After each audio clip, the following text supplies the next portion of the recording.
I appreciate the comments from Dr. Stevens on lifelong learning.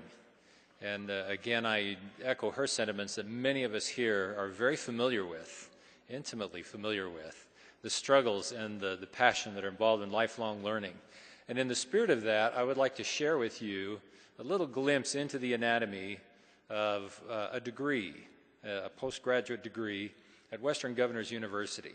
It actually starts in the spring of 1910, when a young man was born to a large family in the rural hills of the Ozarks of northeastern Oklahoma. He, as I mentioned, he had a large family, and as many of the people in the area, they were fairly poor. There was no running water, no electricity, and he wore nightshirts that went to his knees until he started kindergarten. In kindergarten, he got his first pair of overalls, which were hand-me-downs from his brothers. And he continued in those overalls until third grade. In third grade, when he had a pretty functional knowledge of the basics of arithmetic, reading, and writing, he did what most youth did at that time, and he quit school and went home to work in the fields. It was at this time that he was given his own pair of shoes, which he wore in the fields. They were, again, a pair of hand-me-down boots that he got from one of his older brothers that he wore as he worked in the fields with his family to ensure their health and vitality through the winter. A few years later, in very rural Kansas, a young lady was born again to a large family. They were a little more city folk, if you will, and this young lady attended school until 7th grade, when the passing of her father had a great passion for education, changed the dynamic of their family, and she, like the man from Oklahoma, was forced to enter into the workplace and help support the family.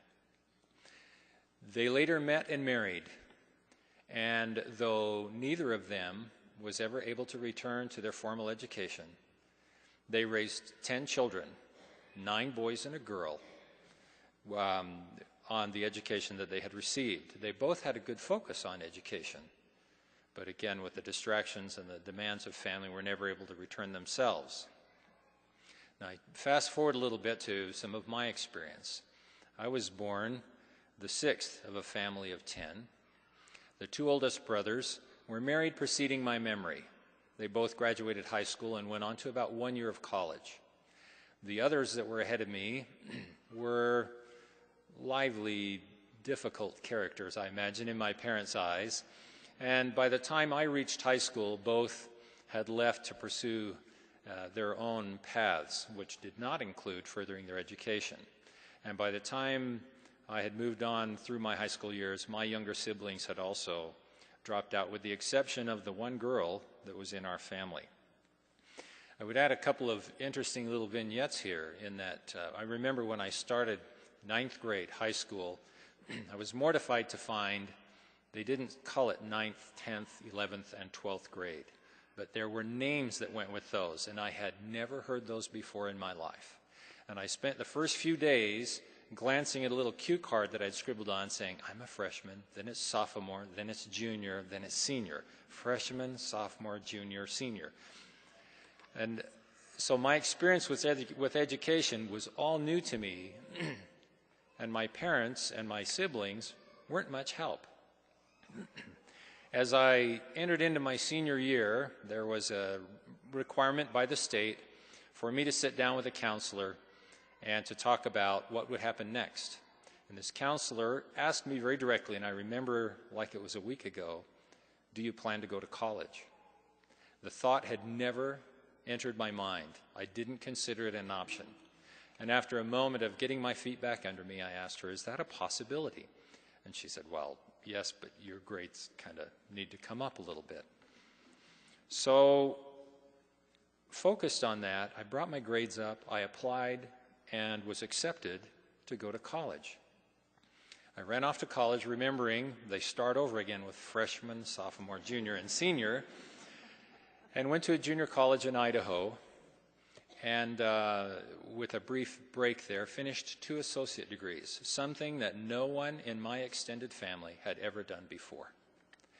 And met a lovely young lady there who supported me as I went along, And we have 4 children of our own. And because of the demands and the distractions of that, I finished my career there with my second associate degree and went into the workforce. Time went by, and one of the things that I wanted to do more than anything else was to teach. And I did a lot of things that involved training and other informal classroom environments, but it didn't involve teaching children. So in the winter of 2000, I returned to college in northwestern Missouri.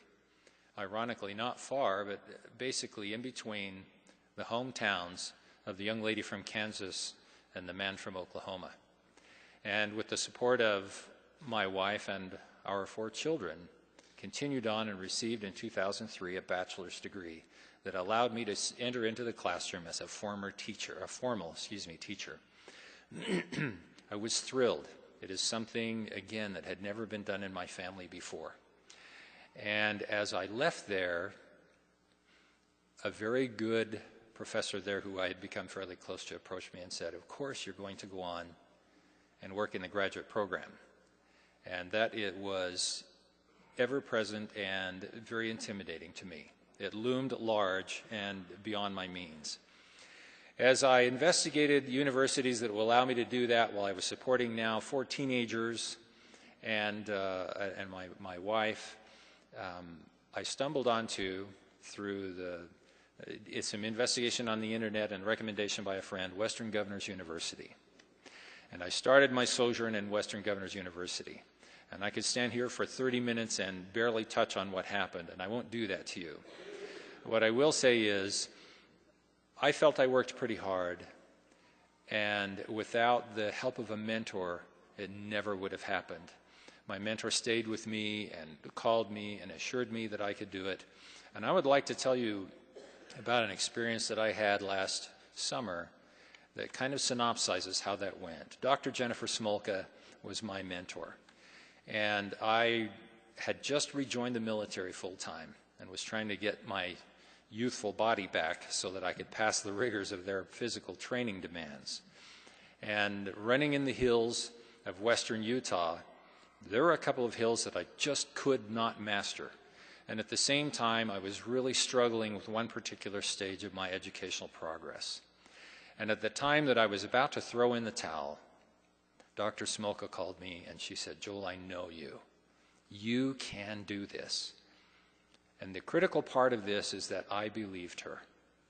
And as I ran around and was running up one of those hills, there was a goal, there's a speed limit sign, which always made me laugh. There was no way I was going to get 30 miles an hour out of that hill. But there was a speed limit sign that I really wanted to attain.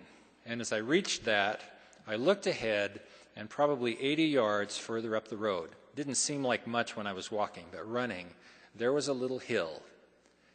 And echoing in my mind were the words of my mentor, Dr. Smolka, saying, "Joel, you can do it." And so I leaned forward, looked at the ground, and plodded on, and jogged until I made that summit. And I stopped and looked, and from that summit, that is basically at the point of the mountain, we call it in Utah, I could see North Salt Lake and Springville, a distance of about 50 or 60 miles, with the Rocky Mountains in the background. And it was absolutely beautiful. About 3 weeks later, I finished the capstone, wrapped up my degree, and was able to, she called me, I was actually on a field exercise, she called me on the phone and she said, "Joel, you've done it." And I will always consider that little extra mile that was required, and it really wasn't much, but it was the hardest part. That's my Smolka bit. And every time I get in a little bit of trouble, half the military guys think I'm going out for a little smoke break, which is surprising. But that's my Smolka bit. That's where I give just a little bit extra. And that's what we all have within us. And that's what Dr. Stevens is talking about this morning, that desire and that passion to reach that extra goal. I would add to that now that I run the link that goes around behind that, and I pass that point on my way back down the hill. And I attribute that a lot to Dr. Smolka. I encourage you to reach out just a little bit more. And when you're not sure that you can do it, find those people. Find those Dr. Smolkas in your life who can give you that little bit of extra go. And that is what Western Governors has done for me. So today I stand before you with a degree that no one in my extended family has ever been able to achieve. And I don't attribute that to me. I dedicate it, or I attribute it to the fine support that I've had. And especially, I dedicate it to my father, in whose memory, in the last graduations that I've attained, I've worn my black dress overalls under my frock, and who is that father of 10 who raised those 9 boys and that girl on a 3rd grade education. Thank you.